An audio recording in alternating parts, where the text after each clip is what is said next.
নমস্কার। আজকের এই ভিডিও শুরু করছি। প্রথমেই জানাই ভারতীয় মহিলা ক্রিকেট টিমকে অভিনন্দন। মহিলা বিশ্বকাপ ক্রিকেট প্রতিযোগিতা 2025 তারা জিতে নিয়েছে।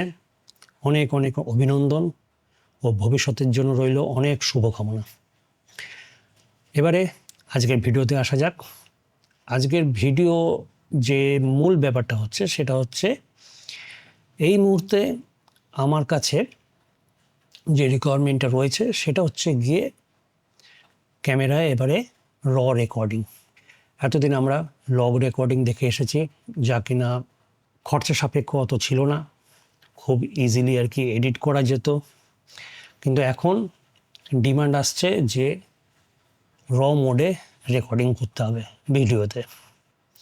এই কারণে আমাকে এখন ভবিষ্যতে কয়েক মাসের মধ্যে একটা অন্তত এমন ক্যামেরা কিনতে হবে যেটার মধ্যে ইন্টারনাল রেকর্ডিং রয়েছে। আমি এক্সটার্নাল রেকর্ডিং চাইছি না, এক্সটার্নাল র রেকর্ডিং আমি চাইছি না, আমি চাইছি ইন্টারনাল র রেকর্ডিং। এখানে আমি 3টে ক্যামেরা বেছে নিয়েছি। প্রথমটা হচ্ছে গিয়ে ক্যাননের C50, দ্বিতীয়টা হচ্ছে গিয়ে প্যানাসোনিক লুমিক্সের S1 Mark II যেটা রয়েছে, শুধু Mark IIটা না, শুধু Mark IIটা অনেকখানি হায়ার প্রাইস রেঞ্জের মধ্যে পড়ছে। আর তৃতীয় যে ক্যামেরাটা আমি বেছে নিয়েছি সেটা হচ্ছে গিয়ে নিকনের ZR।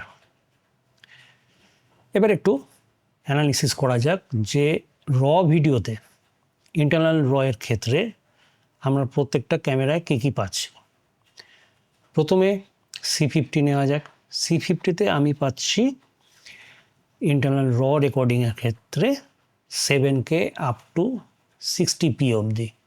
60p যেটা রয়েছে সেটা 7:9 রেজলিউশনে রয়েছে বা অ্যাসপেক্ট রেশিওতে রয়েছে যেটা বলবো। ওপেন গেট যেটা রয়েছে সেটার মধ্যে আপ টু 7K 30p অবধি রয়েছে।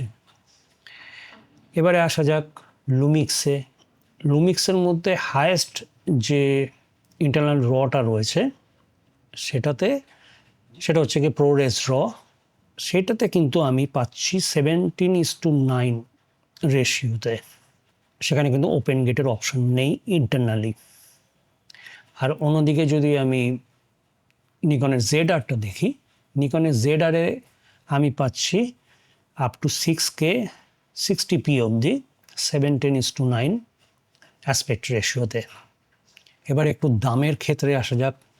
দামটা তো অবশ্যই দেখতে হবে, তার কারণ আমরা হচ্ছে সাধারণ বাঙালি, আমাদের অত ডিপ পকেটস কিন্তু নেই। আমি যদি ক্যাননটা চয়েস করি, এই ক্ষেত্রে বডি অনলি দাম হচ্ছে 3 লাখ টাকা। আর ফিচার সেট খুব ভালো আছে, তাতে আমার কোনো কোশ্চেন নেই, কোনো কোশ্চেন মার্ক নেই ফিচার সেট নিয়ে। দাম রয়েছে 3 লাখ টাকা বডি অনলি। আমি যদি লেন্স নিই তাহলে তার উপরে আর একটা ভালো রকম দাম পড়বে। তার কারণ হচ্ছে গিয়ে ক্যানন থার্ড পার্টি লেন্সের জন্য কিন্তু ওপেন নয় ফুল ফ্রেমের দিকে। আর ক্যাননের যে লেন্সগুলো রয়েছে সেগুলোর কিন্তু দাম বেশ আকাশ ছোঁয়া বলতে হবে। আমি যদি কোয়ালিটি টু প্রাইস রেশিও দেখি ক্যানন লেন্সের, সেদিক দিয়ে কিন্তু আমি সেইভাবে স্যাটিসফাইড নই। লেন্সের এতখানি দাম কেন হবে? সেম কোয়ালিটি আমি কিন্তু অন্যান্য ব্র্যান্ডের লেন্সের মধ্যেও পাই।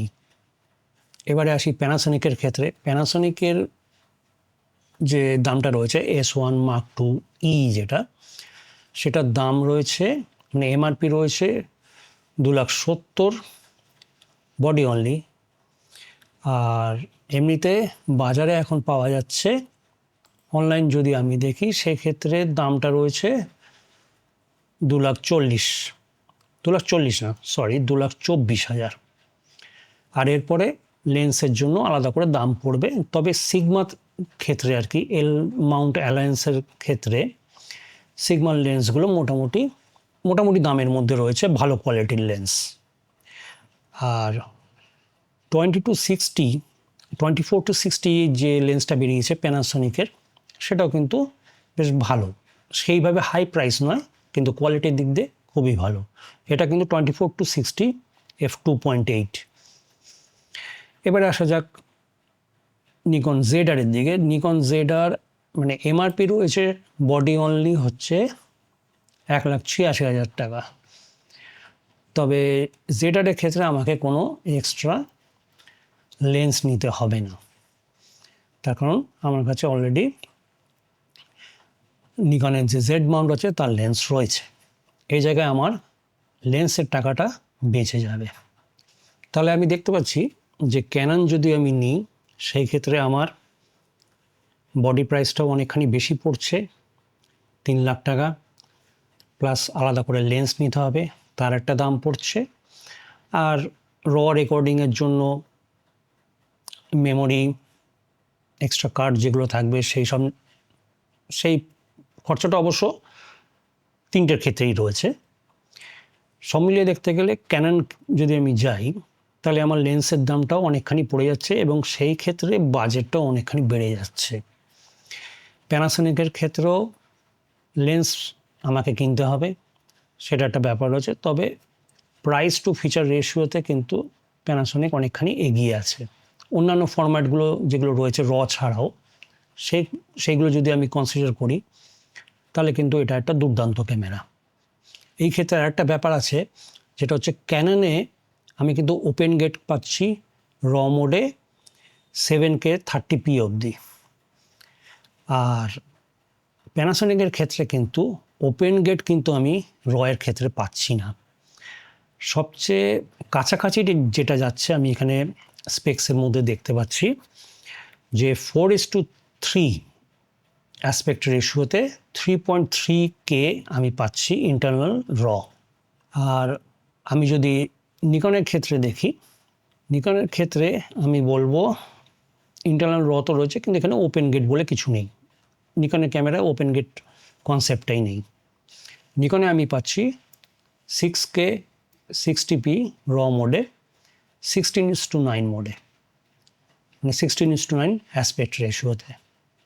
এখানে নিকন জেডারের ক্ষেত্রে আমার কিন্তু এক্সট্রা যেটুকু খরচা পড়ছে সেটা হচ্ছে গিয়ে নিকন ক্যামেরার বডি আর মেমোরি কার্ডসের ওপরে।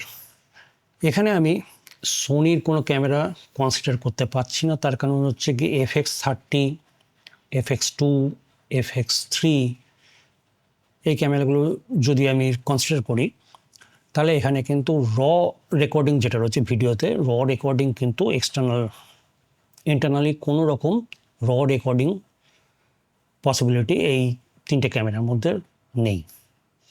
তাহলে এই কম্প্যারিজনের মধ্যে আমি দেখতে পাচ্ছি সবচেয়ে এগিয়ে রয়েছে প্রাইস এবং কম্পারেটিভ ফিচারের দিক থেকে যদি আমি কম্পেয়ার করি তাহলে নিকন জেডার টপ পজিশনে রয়েছে। আর সেকেন্ড পজিশনে অবশ্যই প্যানাসোনিক লুমিক্স, এবং সর্বশেষ পজিশন যেটা রয়েছে সেটা হচ্ছে গিয়ে ক্যানন। এই মুহূর্তে ক্যাননের C50কে আমি বাদ দিচ্ছি, তার কারণ বাজেট ছাড়িয়ে যাচ্ছে। তাহলে বেঁচে রইল দুখানা ক্যামেরা, একটা হচ্ছে নিকন জেডার আর একটা হচ্ছে গিয়ে Panasonic Lumix S1 Mark II-E।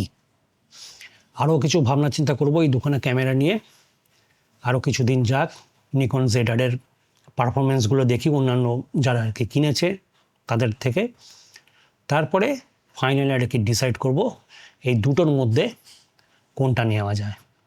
মোটামুটি আমার কাছে এখন টাইম রয়েছে ডিসেম্বর অবধি, তারপরে কিন্তু একখানা কিনতেই হবে। তাহলে ভিডিও এখানে শেষ করছি, আবার দেখা হবে, নমস্কার।